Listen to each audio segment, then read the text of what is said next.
Hi everyone. So our uh, first project meeting fell on a holiday, Labor Day. So I'm going to do this meeting. I'm going to try and do this meeting talking to the camera instead of you guys. And it's the first time I've done it this way. It already feels weird, but let's go ahead and try it. Okay. The first thing I want to tell you guys about Project One is why I'm assigning it in the first place, why it's the first project. And the reason is because it um, it has this low level 2D connection. So a lot of the vocabulary with 3D and 2D design, uh, the vocabulary overlaps with each other. And so with this project, we're going to start with a 2D design, and then we're going to slowly transform it into a 3D object. So you're literally going from a 2D image to a 3D object. Let me show you some images of and examples of projects that we've done before. And so you can get an idea of what they're supposed to look like in general. And then this recording, or today, I'm going to talk about uh, the rules for the project, how I grade it, the elements and principles involved, and the expectations. Then at the end of the conversation, I'm going to talk to you about, I'm going to go over the quiz. Um, and the quiz should, uh, I'll give you the answers for the quiz, and then you can just go ahead and fill in the quiz, and you should get 100% on it. Okay, let's go ahead and start.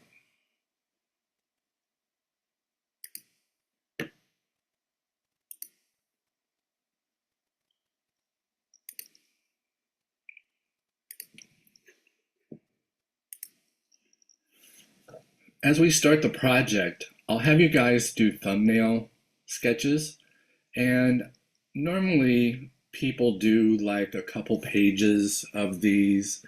They'll do,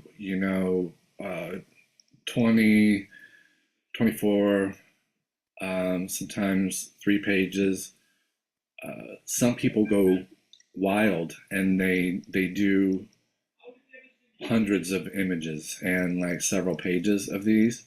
And that's not necessary. Although, when people do that, they almost always, um, by either accident or just repetition, or they kind of get good at it, will run into a very, very good design. So, the number of sketches that you do will probably help you in terms of the variety that you can pick from. In this case, this person did their sketches on some sort of computer aided things, probably Illustrator, if I'm not mistaken. And it came out very nice, but you don't have to do this. If you want to just draw in squares and just sketch it in with a pencil, that's fine with me. The advantage to doing something, like on Illustrator or Photoshop, you can sort of make these gradations, and these gradations will tell you how many levels or how thick these forms are. So that could be helpful. But you can also, if you're just sketching it in, you can put like, oh, this is going to be 3 layers thick, etc. So we'll get more into how to sketch these out and ideas on how to start.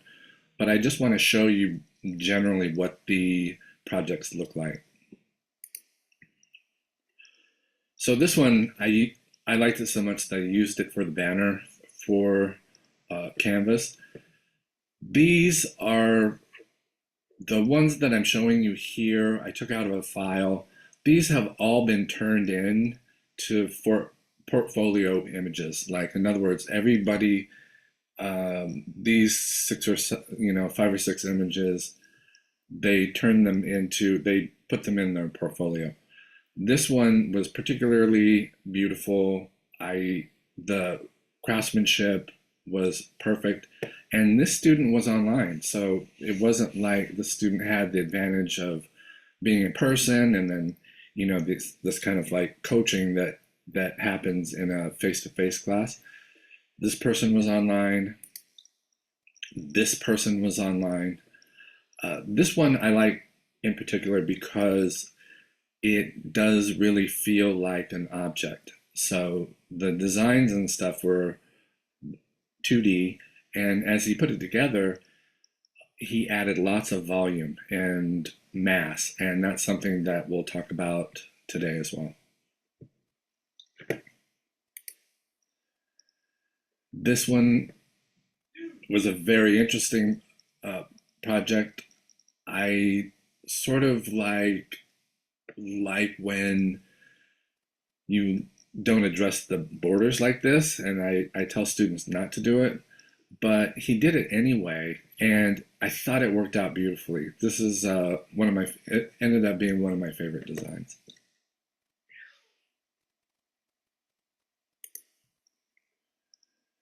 This one was also submitted. This is a Long Beach student, and sorry, my cat just jumped on the desk. You go.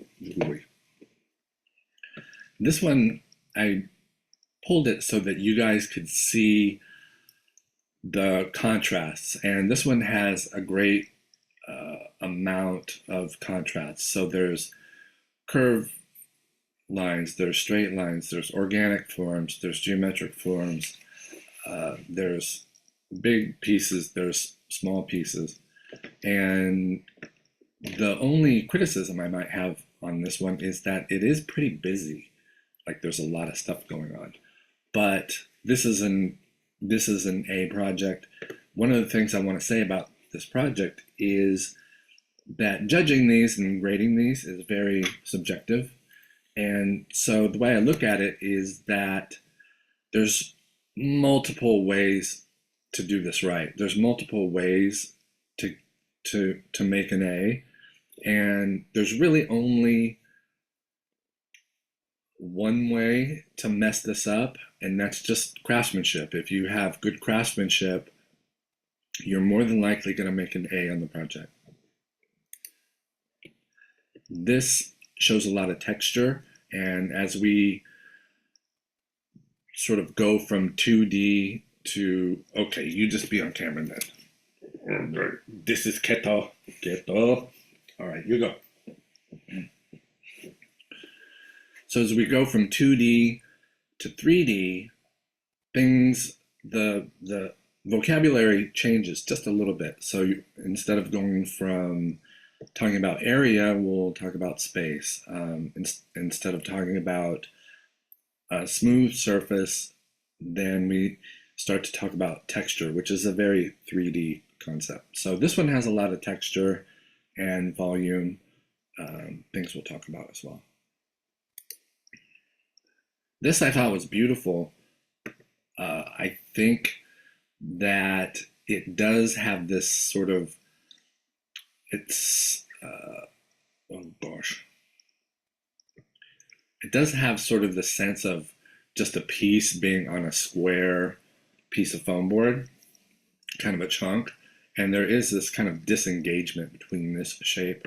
So I put this red line here to try to show that it's connected and to cover up kind of the edge of this foam board. But there's a lot of things you can do here. You could, this is a negative space, and you could have it reoccur over here as a positive space, and that would bring these two forms together. So this is just I wanted to show you the images here just so that you have a general sense of what the project's going to be about. And next, we're just going to talk about the rules and what I want in terms of criteria for this project. So let's do that. I need to stop share and if there's an edit in this, it's because of this cat.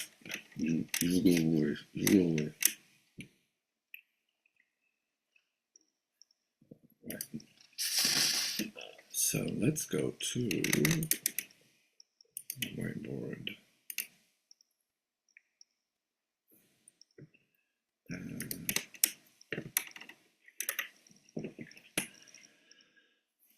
In 2D design, I know that most people, I mean, everybody has 2D experience, and what I've noticed in the last 10 or maybe longer now is that not only do people have 2D experience, that's most of their experience. So in other words, people being online and looking at a flat screen, and people understand and have this experience. A lot of people come from like a painting background, or they've taken 2D design already. And so the idea of this project is to grow these 2D ideas and also elements and principles, and then, start to merge in 3D ideas. So for example, we're going to go over the elements and principles, but some of these we already know and can kind of skip over. Everybody understands what a line is, and people understand what a shape and form is, but what I want to make sure that you guys know is that in this class, I sort of use shape as a 2D idea and form as a 3D idea. So when I, talk about your 2D design, a lot of times I'm talking about shape, or I'll reference like a shape. That's a shape.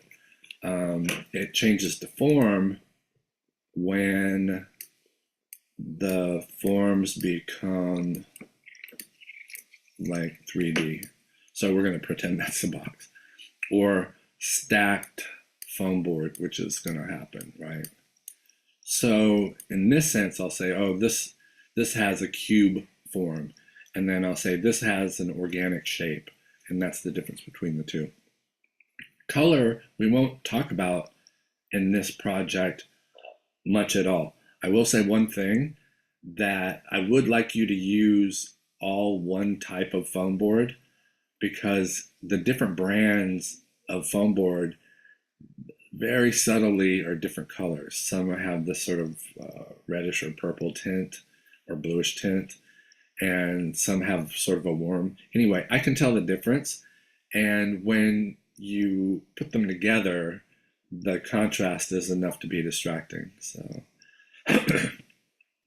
value is does come up a little bit, even though it's mostly a 2D idea. In other words, like how much saturation or how dark, say, a color is. And the way it works in this project is that when you create forms in 3D forms, the shadows next to it become higher in value. In other words, if you put two forms together, the space between it becomes darker. And so the shadow changes in value depending on your composition. And that's important because you can use shadow to make the feel or the narrative different than something that's open and sort of exposed and sunny. Value is one of the kind of sort of peripheral things that we talk about, but sometimes people are very in tune to like figuring out how to use shadow in their composition. Space and area. This is another thing where area, I'll mention area. Sometimes I use these, I'll put these together. Like I'll say, oh, you need more area, but what I really mean is space, or vice versa. So for example, I might say, oh, you need area between that. Area is generally especially in this class, means 2D, like the area on a carpet, right? And when I say space, I'm generally talking about the space between two things. So space meaning negative space. So the space between this is, uh, could be described as more or less. Volume is primary in this class. So if you notice, all the projects have the word volume in it. So the first project is volume, and we're going to talk about that in relationship to mass. The second project is implied volume, where you're going to imply forms with wire, and you're going to do a wire drawing in essence. The third project is a paper project, which is either going to be origami or a pop-up or a modular paper project. And then the fourth project is a container. So it's going to, that opens and closes. So it's going to have this transitional space or this transitional volume. Someone earlier today asked me, oh, I don't get what the difference between volume and space is. And I had to pause a little bit, but volume, if I say volume, I'm referring to something that's like 3D.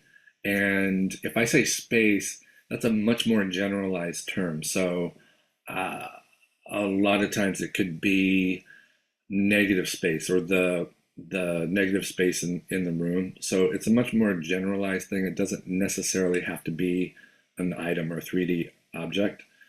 Okay, I hope that makes sense. So those are the elements that are kind of used in 2D and 3D design, and volume, of course, and space and form are those things that separate themselves out. And value, kind of like shadows, that's something. And space is 3. So all these things are kind of 3D. And then everything else is sort of both. Principles, let me see if I can. Oops, I just erased all those, that's fine.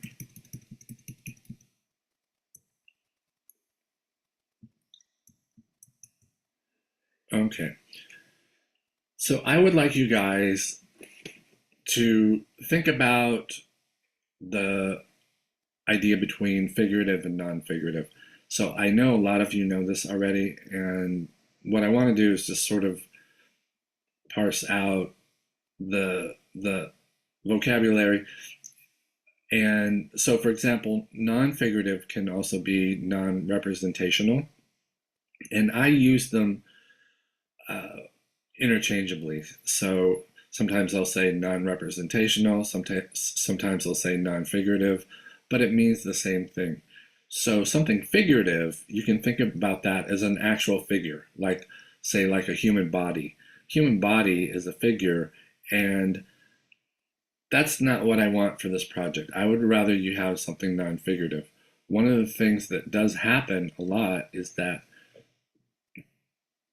you'll start to sketch with this intent of being non-figurative, but then sometimes you'll just like by accident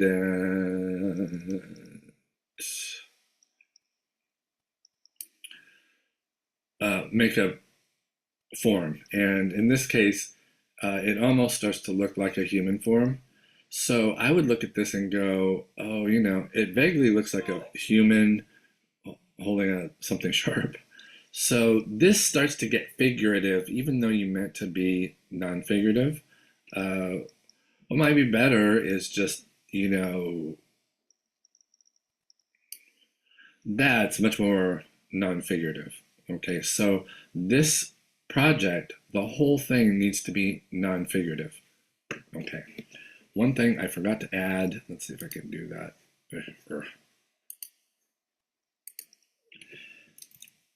Asymmetrical.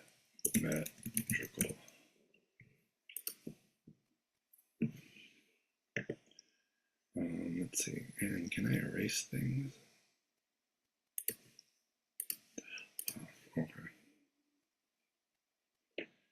would like your composition and your designs to be asymmetrical. And let me see if I can show you what I mean. So in other words, if you make something that's the same left to right, let me talk about symmetry for a second. So there's different kinds of symmetry, and the first kind that we all kind of think of is something called bilateral symmetry. So bilateral symmetry, humans are basically bilaterally symmetrical, so we're the same on the left side as the right side. So if someone has a missing arm, then they become asymmetrical, right?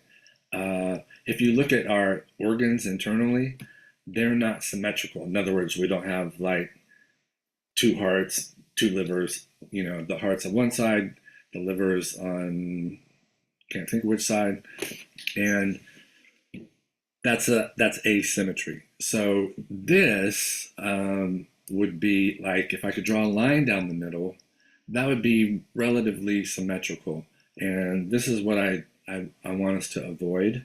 And the reason I'm having you guys make an asymmetrical composition is I would like you to practice and understand how to balance things that are different. So, for example, if I have a big volumetric block over here and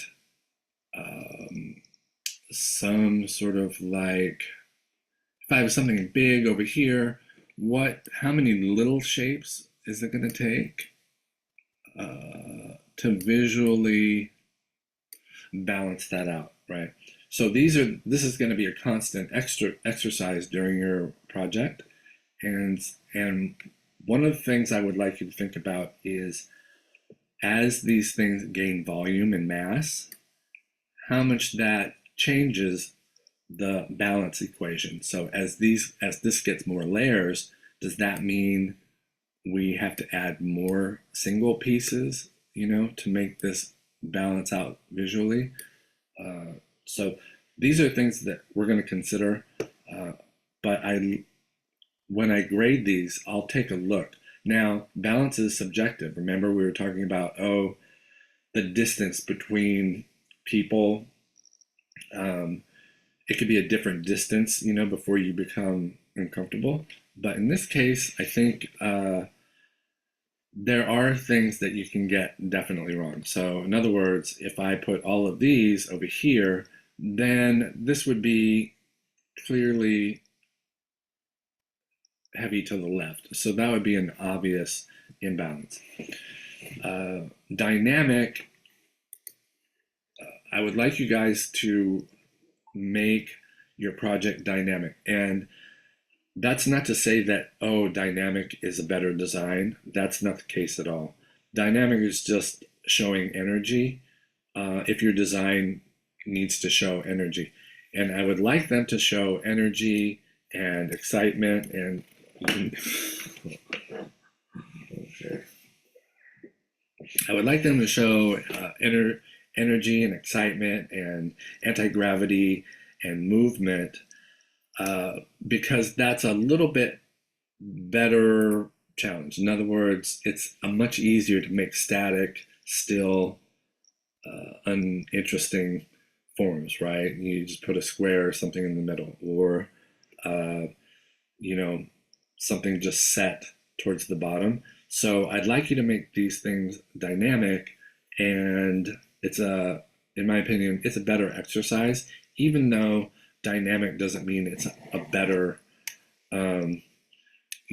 composition. So there's plenty of static paintings, like the Mona Lisa. That thing is static, right? Versus,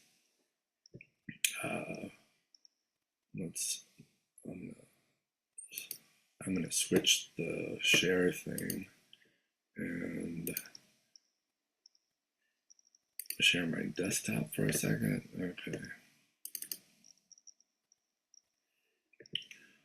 Okay. Okay, I hope you all can see this, but this is Baccioni, and I'm forgetting his first name right now, but Baccioni, this is one of the sculptures that I studied when I was in undergraduate school. If you look at this, it's just metal. The metal's not moving, it's just there. But it does imply that it's moving. It does imply that it's going really fast, right? This shape, it looks like it's just taken off, right? And even though it is figurative, if you break it down a little bit, if you look at this leg of it, you'll see that it's still dynamic. It still has this movement and wave and sort of like a rolling wave to it.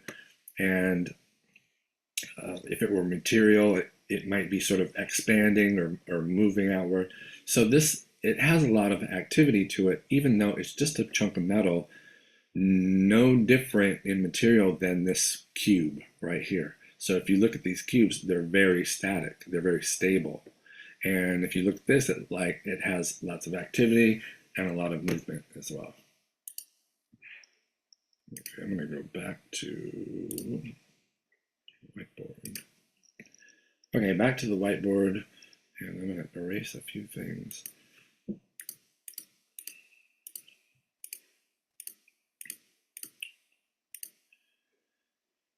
The project itself should be 1 foot by 1 foot by 1.5 inches.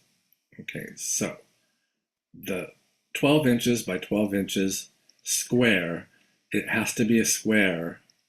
I repeat this over and over again, and I'll still get rectangles.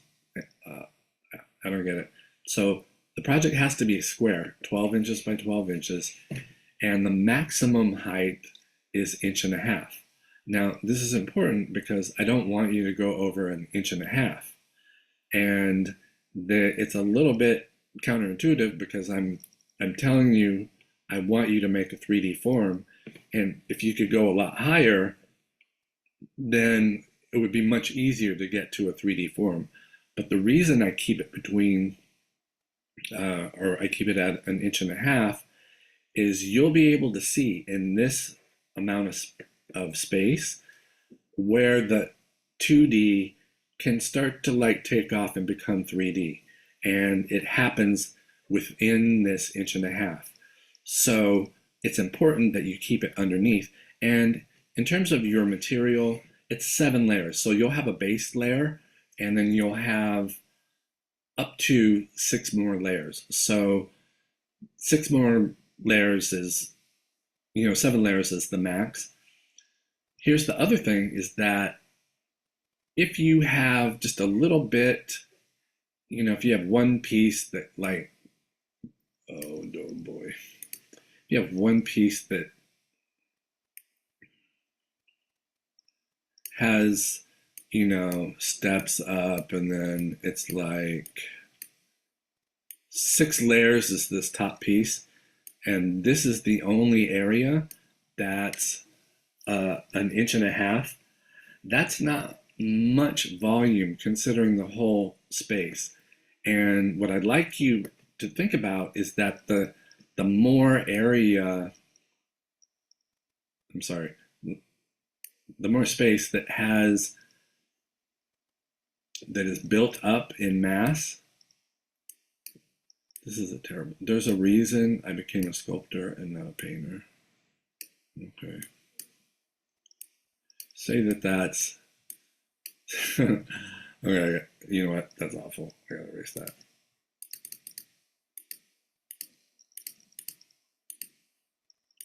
I can't be having that out in public.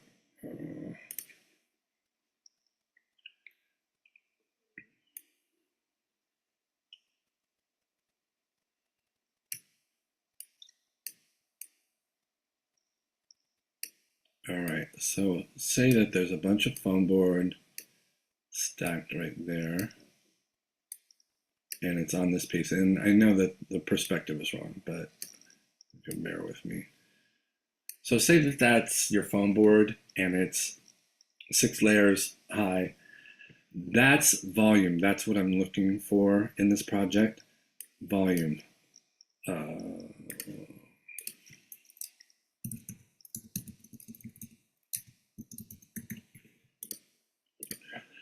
The reason that that's important is because a piece right next to it that's the same area, or the same footprint, and it's just one layer, will sort of read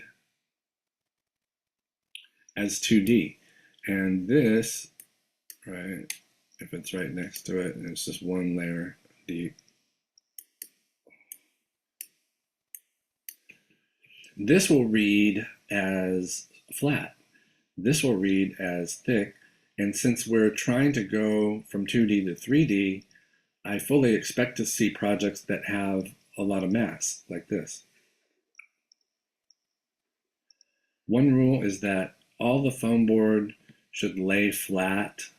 In other words, there shouldn't be any foam board that's at an angle like that. No slides, no ladders going up, no pieces that are vertical, right? Everything should be laid flat. And that's just one of the rules of the assignment. Okay. Contrasts, continuance, and balance.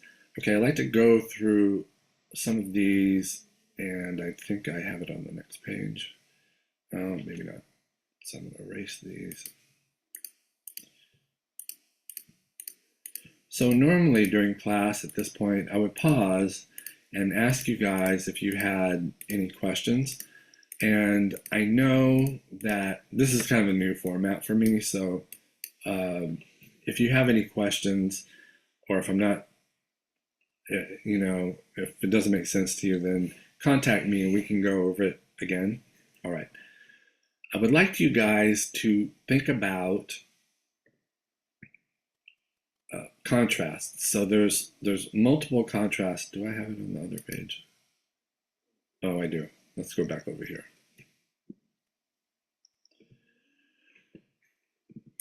So contrasts are, as it relates to our project, the contrast can be big and small. In other words, we looked at that a second ago. You can have big pieces and small pieces. And sometimes that contrast creates drama, can create kind of this isolation. So the contrasts that I want you to think about in this project are big pieces and small pieces, curved pieces and straight pieces. So oh, now there's something stuck under my mouse. Sometimes the contrast of a straight line and a curved line is nice because it sort of brings out the curviness of this or the straightness of this. And that's what contrast can do compositionally for you. So you can have weird organic shapes and going right through them or under them. You could have, straight rectangles, and that contrast can work really well in some compositions.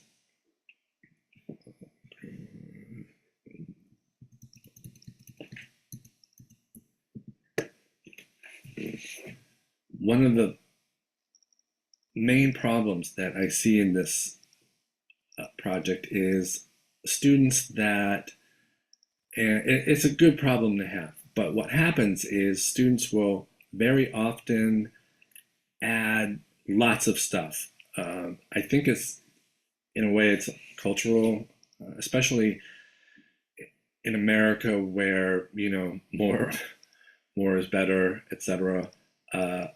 What happens in these compositions sometimes is that they get flooded with stuff. So, it gets very, very busy, there's like too many things going on, and it's hard for your eye to settle in. Let me explain it this way with so I used to live in Santa Monica and near the street called Lincoln. And when I lived there, This is 25 years ago. This is 30 years ago. And when I lived there, the the street that I lived on, Lincoln, was so incredibly busy with, it had billboards and neon and brightly painted uh, storefronts, and it had like posters everywhere, like bright colored posters. Every square inch, it felt like there's advertising everywhere. The billboards were the worst part, right? Because especially the radio station billboards. And so as you drove down Lincoln, it was just an assault on your senses. It was basically every um, every square inch, it seemed like, was competing for your attention. And one day, and this was definitely in the 90s, I was driving and I thought that there was like an empty billboard, but it turns out the billboard was empty, but there was a very small logo in the middle and it was gray. And of course, it was an Apple billboard. And what had happened was some very, very, very clever designer somewhere realized the context of all these billboards and decided, you know what? I want to give I want to give these people a break, like a visual break. And so the value of open space and being in high contrast with your competitors is something that's very, very valuable in graphic design. It's valuable in every kind of design, right? If you can set yourself apart like that very clever Apple designer did, then you're on the right track in terms of coming up with good design. So this all comes out of contrast, right? So in your projects, what I would like you guys to do is to um, have areas that are busy and contrast them with areas that are open. And so busy open is one of them.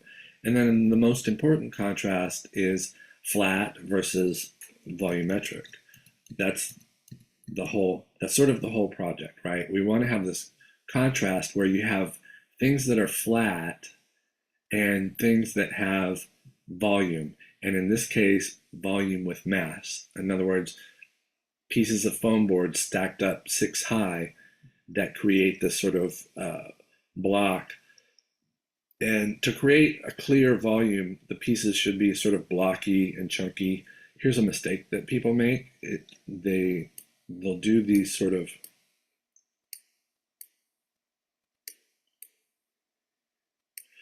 they'll make these kind of terraces, right? And the terraces, these are all one layer thick. And by the time you get over here, like this would be one, two, this would be 4 layers thick, right? If this is the fourth piece. But what happens is if you stagger these or like you step them down or they're terraced, you only see one layer at a time. And so the volume in here is diminished. You can't see it. So for more effective volume, if you just make shape, you can make shapes that are, organic and weird, but maybe uh, if you make them all sort of blocky and the same size, then that's going to read much more as volume as opposed to that. Okay. Rhythm. Oh, I should say that. So this isn't like against the rules. You can do stuff that's terraced, and sometimes it's nice because, like in this example, there is kind of a rhythm, like almost waves. So it's not like I'm not telling you not to do this. It can work, but somewhere in your composition, you want sort of blocky, beefy pieces like that that contrast between 3D and literally 2D. Okay, unity and integration. So unity and integration, that's something that usually takes care of itself intuitively, right? One thing that can happen if you have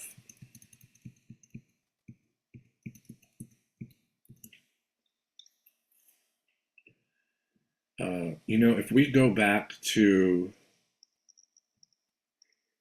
do we want to do this? If we go back to the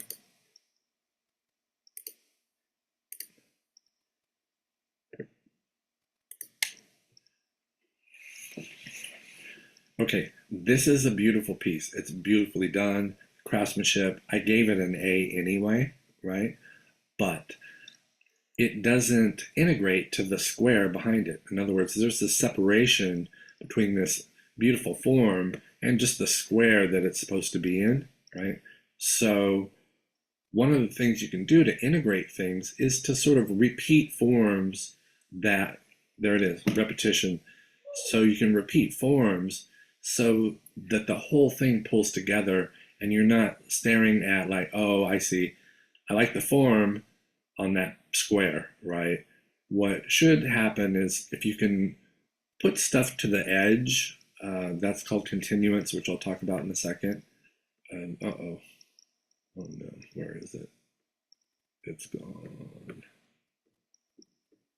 There we go. For example, you could take this is a negative space, right? You can make it a positive space and put it somewhere else in the composition so that your eye kind of moves back and forth and integrates or pulls these shapes and forms together.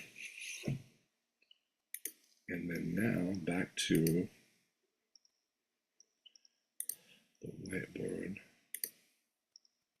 Okay. The thing I mentioned just a second ago is this idea of continuation, and I don't think I have it here, but let's see. Continuation, oh, I know, it's one of the rules, isn't it? Continuous. Okay, so let's just do it on this. So continuance is, remember when we did the Malevich dot, and this was the most sort of interesting and dynamic, and this acknowledged the border. Okay, so what we want to do is eliminate these things that acknowledge the border. So in other words, you don't want this to be like a playpen where all your design and concepts are stuck within the lines. What you want to do is use something called continuance. And continuance is if you make a form that goes to the edge or in the corner, and you just put it all the way up against the edge, what that does is it implies that your idea, your line just continues on. Composition, it implies that your composition just continues on. So that's continuance, and that's a rule. Your project should have that. All right, balance we talked about. Horizontal should have a negative. Okay, should be asymmetrical. All right, that's about it. I do want to say one thing about narrative. Narrative is your voice, right? If you have a story, the narrative could be in there. If you have a style, that could be in there. And one of the ways to start drawing and sketching and doing this project is to have a narrative going in. So one of the things I tell people is that, and I'm going to stop the share so I can talk. One of the things I tell people is that if you have, say, a favorite artist or a visual artist, musical artist, whatever. Musical artist is nice for this project because you can sort of pretend that your favorite artist, whoever it may be, um, comes up to you and says, I need a album cover. I need an album cover, but it has to be white on white and it has to be non-figurative, right? And then you can pretend that you were commissioned to do their album cover, and then you can do it with the parameters of this project. So, for example, I like the Pixies, and the Pixies are old. The Pixies are made themselves known for being like loud and then quiet and then loud, right? So if I were commissioned to do their album cover out of foam board like white on white, that'd be very, very easy for me. I could make an area that's very like chaotic and loud and aggressive, and then an empty space. And then another area that's chaotic and loud, and I would have the perfect Pixies album. So that's one way to put a narrative in. If you have an idea already, that's, you can just go ahead and start sketching already. Um, and if you have another way to start is to do a blind contour drawing where you just shut your eyes and you just draw, and then you can pick out an area that seems interesting to you. That's a one way to start. Another reason that this project exists is because it's meant to have lots of little rules. It's meant to be like make you nervous about being clean and precise. It's meant to have all these constricting forms in terms of size, what you can do, subject matter, and it's all on purpose. It's all meant to be that way because the idea is that with all these restrictions, you're still able to put your voice into it. And that, of course, if you think about that in terms of interior design and product design and set design and architecture and floral arrangements and fashion design, it's very, very important to have your own voice and to get it through, even if the parameters are very restrictive, right? So if you think of this as an exercise in just getting your voice, your style, your hand, and make it visible. And sometimes a good title will help. And titles my side hustles. Titles are my side hustles. I think they're important. So, but that's a side project. So if you want to talk about that, we can separately. Okay, so I want to talk a little bit about grading, but I'm going to go back and share screen again. This time, what are we doing? We are going to our canvas page. Wait.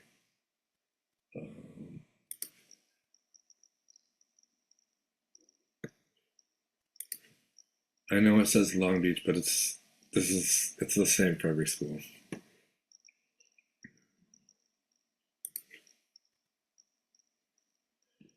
So you're able to go to the module page and go to project one and click examples. And if you do that, let's see, I did grade these. Okay. So some of these are the ones that I showed you before. And I want to just talk about grading and what I look for. So primarily, it's quality, right? Like craftsmanship. And then I'll look to see the very next thing is I'll look to see if you succeeded in making a 3D object, or did you just make something that's 2D and and it never grew. So in this case, this is a very good example of something that feels like a 3D object, right? These are blocky. These are all, there's nothing hollow in there. It's pure foam board mass, right?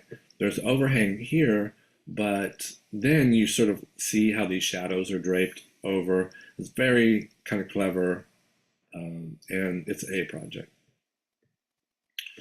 This is an A minus.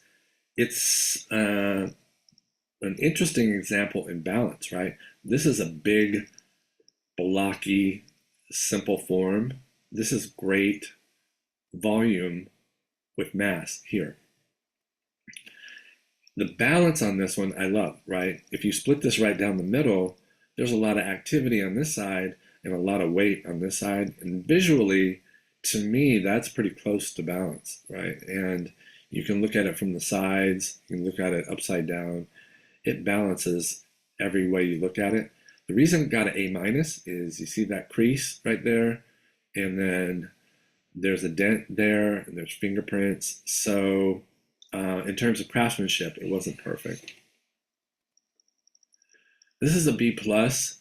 This one got a little too symmetrical, and I skipped over it, but I was going to talk about radially symmetrical things like the wheel of a car.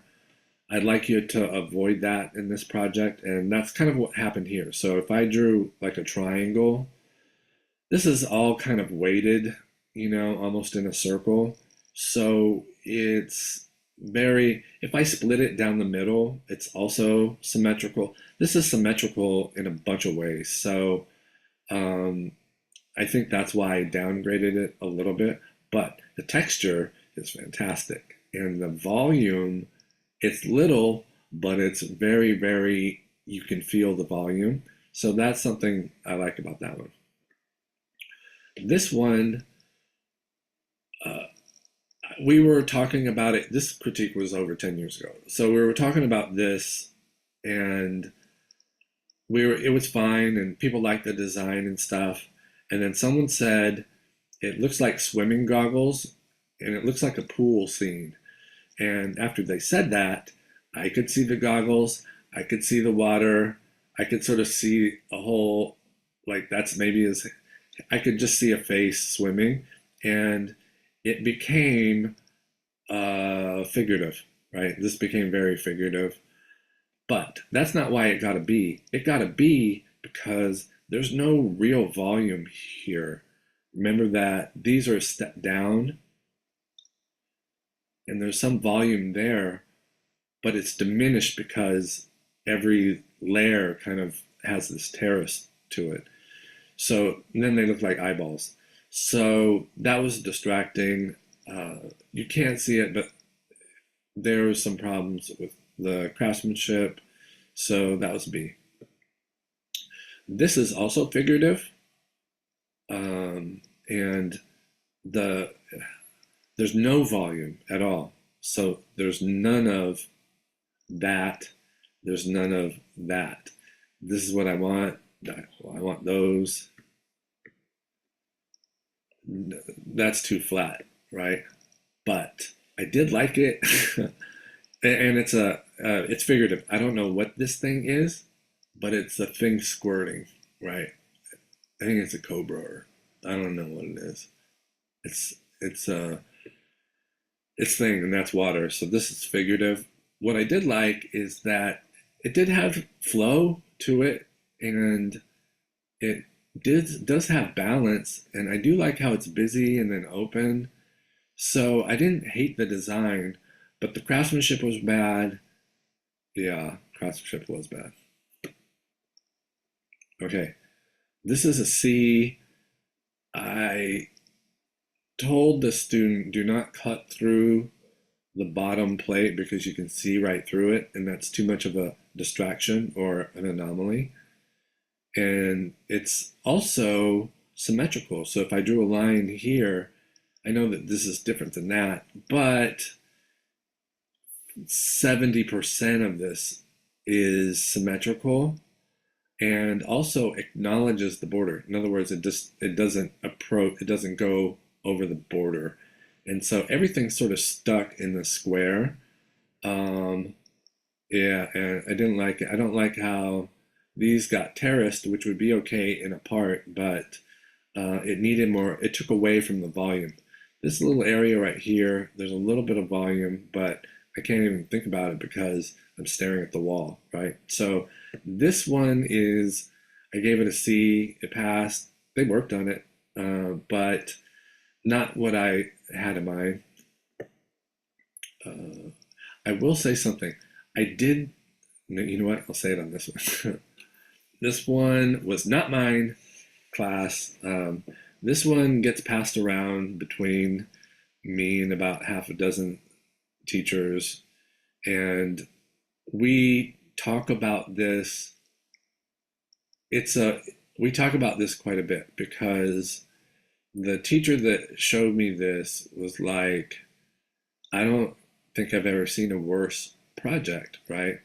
There's a logo, which there's not supposed to be any kind of text or logos or anything that's um, figurative. So that to me, that's a Nike swoosh, right? It looked like they like pulled it apart with their teeth. It's not even the right foam board. It's creased down the middle. There's no volume. It's off balance, right? But I started to think about it, and I started to think, you know what? I think this is like a punk rock project. It's punk because it understands everything that it's not supposed to be, and it broke the rule. So my argument was that this is a very, very smart, um, in a way, but it's just sort of an anti-project. And then the teacher was like, "No, no, he worked on it," and I'm like, "Okay, I don't know what to say then," but uh, everything kind of like it's not even square. Everything went wrong. So that wouldn't pass. But I will say one thing. So I had a student, and I'm going to stop the share. I had a student that had he turned in this project, and something I have to tell you is because I'm an artist at heart, but I'm paid as a designer and design teacher. Like now, that's how I get paid, and now my heart's with design.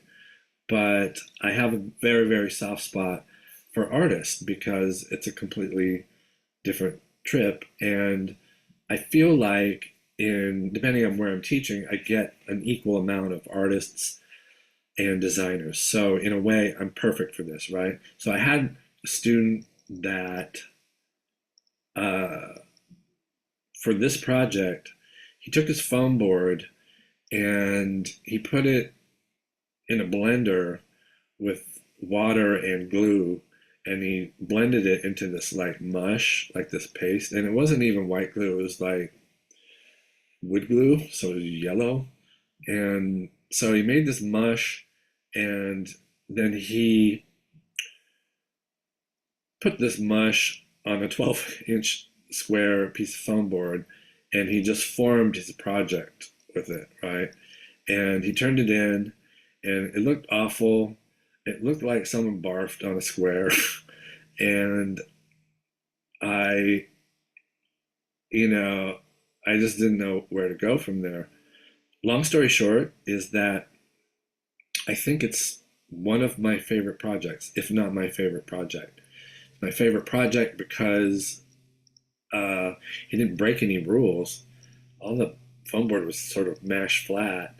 He did use like the glue that I recommended.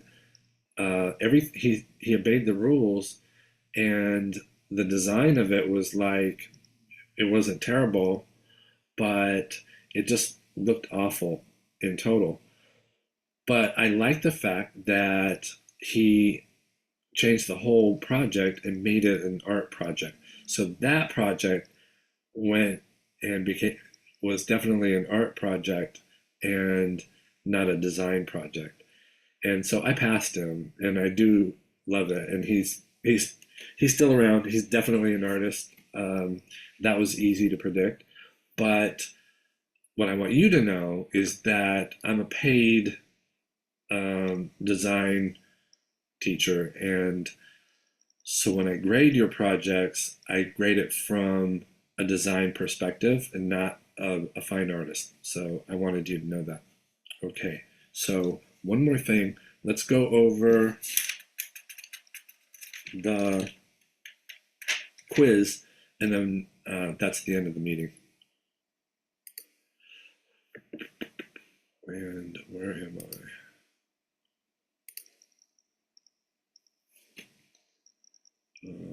Quiz. So the project one quiz is quiz project one. It's the same for every school. So, and the answers are in the same order.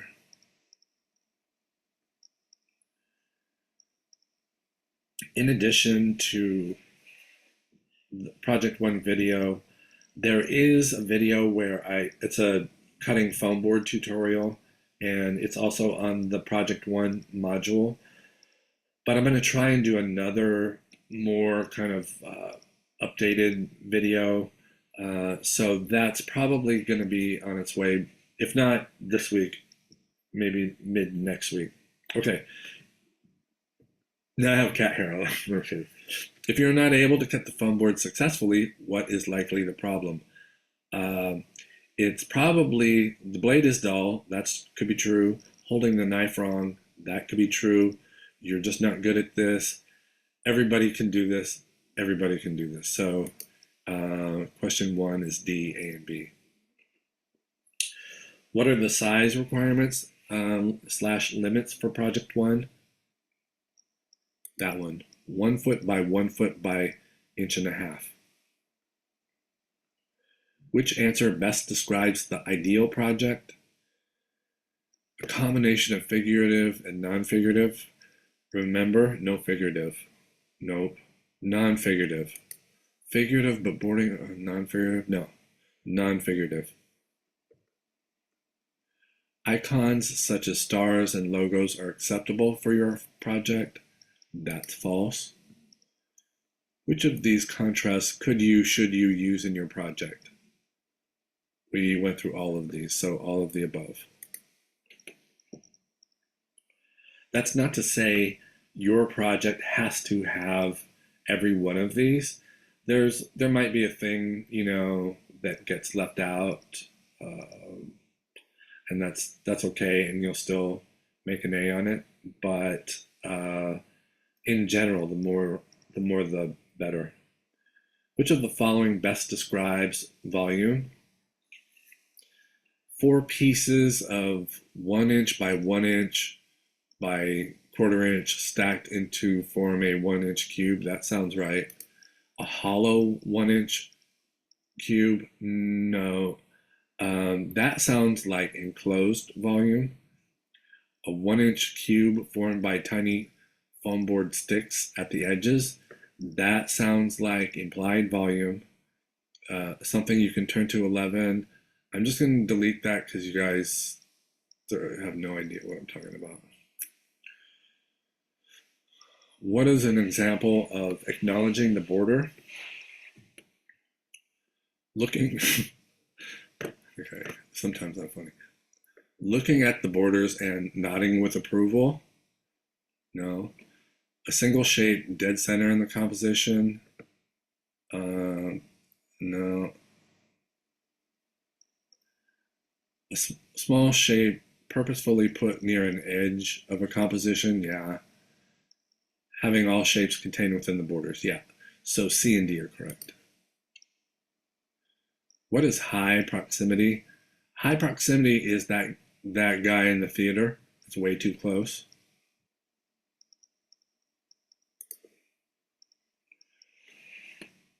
What is an example of an anomaly? A perfect shape in harmony with your composition? No. A funny joke? No. A reference to older, better times? No. A fly in your soup? Yeah, it's the one thing that doesn't belong. So that's an anomaly. Which of the following is not symmetrical in some way? The human body the exterior is symmetrical. The wheel of a car, that's bilateral symmetry, by the way. The wheel of a car is radially symmetrical, so that shouldn't be in your project. The Eiffel Tower is again bilaterally symmetrical, and the interior of the human body, there's parts that are definitely asymmetrical, so that's correct. And submit, and should be 1 point, and we're good. Okay, so that's it. The project one, I would like you guys to think about it as something that if you really, really do a good job and work on the craftsmanship, you can get this to be portfolio grade. And if that's what you're interested in and it's not quite getting there, then contact me and we'll get it there somehow, right? Generally speaking, it's an issue with cutting. And then there are some shapes that are difficult to cut, like circles, especially small circles. So I have a demo that I'll record. So some of those things that are difficult to do will be a little more kind of articulated. All right. Thank you for hanging in there. I know that was a bit, but stay in touch and uh, contact me if you have any problems. All right. See you.